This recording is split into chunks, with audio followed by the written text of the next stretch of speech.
In this video, I'm gonna show you how to watch football live streams. So, I am your host Muhammed Ajsal for Watch Starter. Let's get into the video.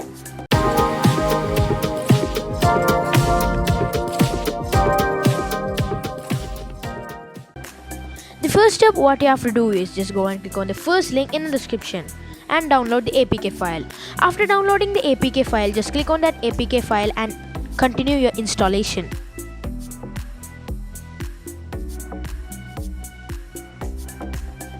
After installing, just click on the application and just open it.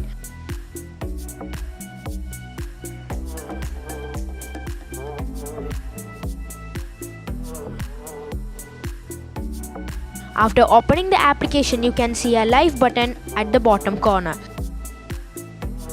Click on that live button and you can see the matches and the timing which is going to start or begin.